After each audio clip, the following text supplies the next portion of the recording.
David Attenborough himself was not very happy with that use. I thought that actually, and that's why I got him to say bitch. Does he look like a bitch? What? There's not really tools on the platforms that can authenticate whether something's AI or not. I think it's a big rethink of a lot of things, and the more resistance people have to AI, the less inclined they are to stay on top with it all. The digital set, be a bit more physically with each other. Yeah, I tried looking at a product last night. I was looking for a monitor, and Amazon have got a new feature. If you scroll along in the pictures, you see this kind of weird symbol. I don't know what it looks like. If you click on it and you scan a desktop just on your phone, don't need to install anything, does it all within the website, and then it will show you in 3D exactly how big it is. In scale, wow. Yeah, you can move around. So it's like, oh yeah, that's definitely will fit on the desk. Yeah. Makes sense, right, dude? I think we're going to see an incredible wave of smart glasses with OLED screens, and we'll start, with increased internet speeds. Like, a lot of the processing power might not need to happen from the devices. It will be more about, battery efficiency. And I think we're finding new ways of more resourceful energy, like systems, batteries, getting faster, like everything. Everything seems to be steering in the right direction as long as we slightly reorganize our current systems to bridge them to kind of these new places and to the communities that might be affected and kind of need to change the kind of status quo a little bit. And I believe that's a renaissance, not a revolution. Like, I think that can happen in a real positive way. And there's always going to be friction. And therefore I think it's important to really embrace what those friction points, those stats, and go, well, how do we find solutions to those? And I think a big part of that has to be, finding ways to educate people around these tools, what that means, really what that means, and also to rethink in a way some ideas around tax and also the economy big time. while we go through this transition, because it's like, you really invest in what this looks like 3 years from now, what that actually can do to boost everything, including the big greedy pockets.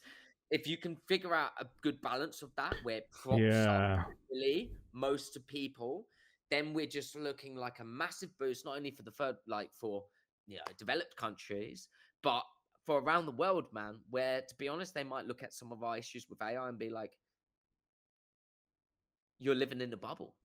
Yeah. Yeah, it could look like that. I always, that's another thing that I think about is like, let's say the West really goes all in on the AI thing, and I think Elon Musk, either Elon or Zuckerberg, want to build 4 nuclear power plants to train the next generation of LLM. And I always think that sounds like an Elon thing, but I don't think I don't know if that's true. Fusion is very interesting. Oh yeah. Oh, you've been keeping up with is it Tomahawk or Tomahawk? I can't remember what it's called. It was a great idea at a wrong time, and now it's the perfect idea at the right time. And I think we have the technology now to do it much better than before. And if we can't learn from our mistakes and do it better this time round, but I think there's a lot of fear with that concept, just because of, in the same way, if you say to it's just a stranger, right, who might never not be in the AI bubble or tech or create bubble, he hasn't entered this. If you even in those bubbles, circles, when you say AI, people think the Terminator, Blade Runner. They think popular, Hollywood fanfic, they go to a lot of the kind of negative dystopian kind of outcome. 100%. Yeah. It's kind of in a way, because I've always been a huge for Philip K. Dick, obviously, like a massive sci-fi. Yeah. Oh, me too. Yeah. Me too. Yeah. Since I was a kid, questioning everything, and who'd have thought that maybe some of the more negative views could actually manifest? And that's the interesting thing that I've observed in my life, is through the internet as well as a tool I'm being used against, or just through just the hive mind mentality of it or whatever. It's very easy for us to focus on negative things and then actually make them Yeah. the truth. The thing about dystopian futures is that, like you say, people only have that. Well, at least I think this is what you're saying. I think people only have that as a reference, and Yeah. I think the reason for that is because, like, with sci-fi, fantasy, and fiction, in order to make the story interesting, you know, a lot of the time you do need to have an antagonist and, you know, hero and the villain. Yeah. If the story was just utopia and everyone getting along, it'd be a shit story. You know, no one would want to watch it. I mean, in a weird way, I'm looking at the world right now as like AI has the potential to be like the hero, right?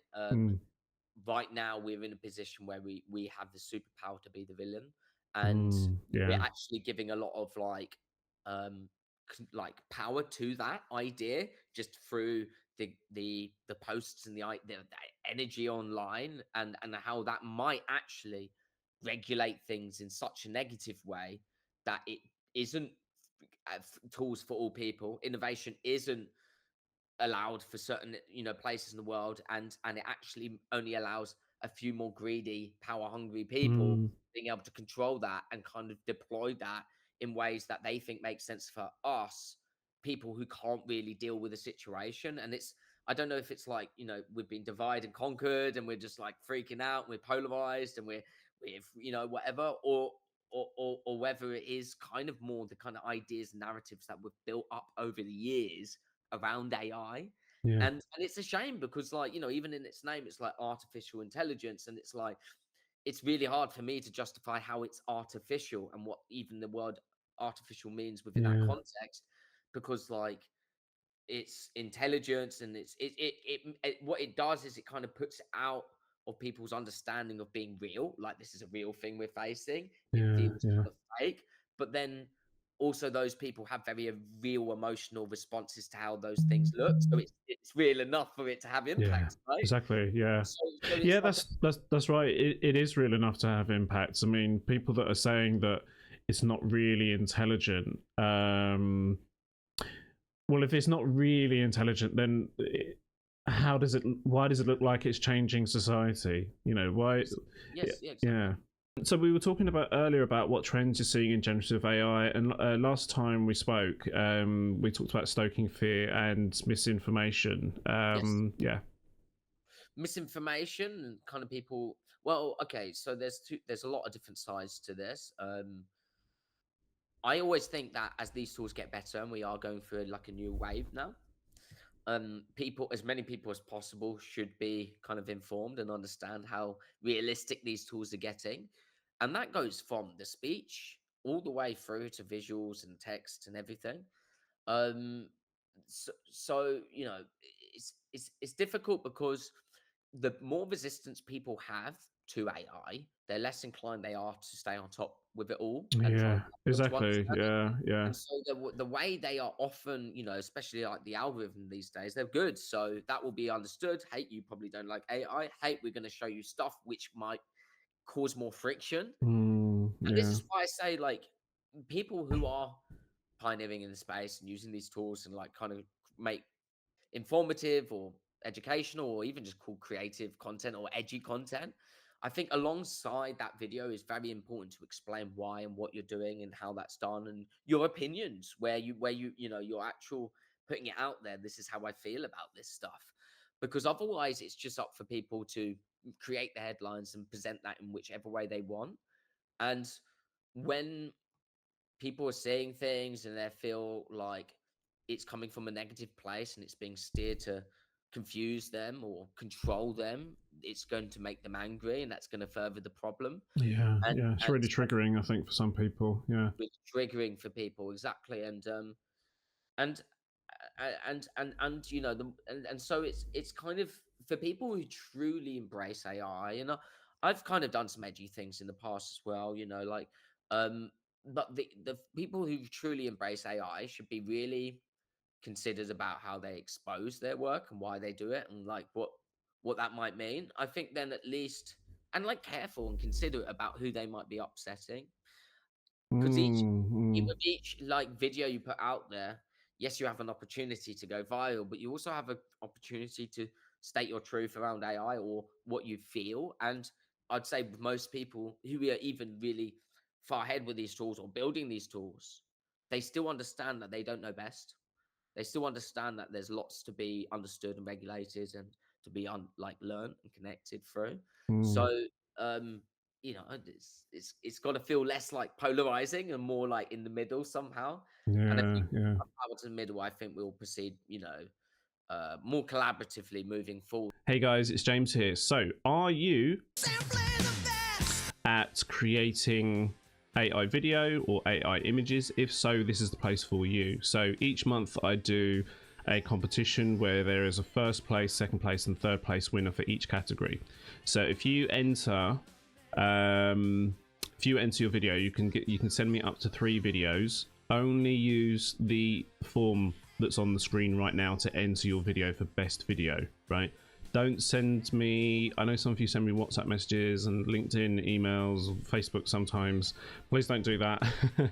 Please use the form, because otherwise I'll forget that you sent it to me, because I get so many messages about this sort of stuff that I can't always remember what everyone's sent me, and I've got a bad memory. If you want to enter your image for the best image, you can scan the code that's on the screen right now. Again, you've got until the end of the month to enter, so that's the end of this month as well, by the way. I know I've just announced entries for another competition, but that was for June. So let's say like you enter by the end of month 1, people have got until the end of month 2 to vote for you. Some people still keep voting past this date. Sometimes I go into the form and I'm like, why are people still voting? I've announced the winner already. Why are people still voting? Anyway, so if you ever want to see the entries for any of the previous competitions, you can go to the link that's on the screen right now. Just go and scan that, or type in the little bit.ly link or whatever I'll put there. That's where I put all the entries, is there. So it goes out on my personal YouTube, 2.6k, goes out onto the AI Mode YouTube channel. I've got 20 subscribers, not many at the moment. Goes out on the AI Mode LinkedIn page, got 300 subscribers on there at the moment. Goes out on my own profile, I've got about just under 5,000 followers on there, and then I also post into groups as well, so you're tagged in all of the posts. So don't think of this as a competition, just think of this as a little bit of advertising for you, because your name gets mentioned, your work gets seen, your name is right next to the video as you see it, so it's very easy for people to vote for you. If you want to send the voting link to people, I thought I'd put it in here to make it easier. Just scan the code that's on the screen right now. It'll take the person to the place where they need to vote, and again, same for the best image, they can vote there. Yep, that's it. So if you're interested in taking part or just having your work advertised, then please get in contact with me. You know, I give out awards every month to people, so this is good to have on your CV. You know, if you're out of work right now, it's good for that. And also, it's just good for your personal profile. I mean, I'm not like mega influencer or anything like that, but I do post it into a lot of places. So I post it into groups, post it on my own profile. Get shared, you get tagged. You know, this is like a good ad for you if you're looking for work. So there's also that, and plus, you know, it's just good to keep your face being seen on LinkedIn. This is how you get work. All right, until next time, I shall see you soon. Good luck in the competitions, and vote for other people, please. Read the rules. Please read the rules on those links. Thank you. All right, bye.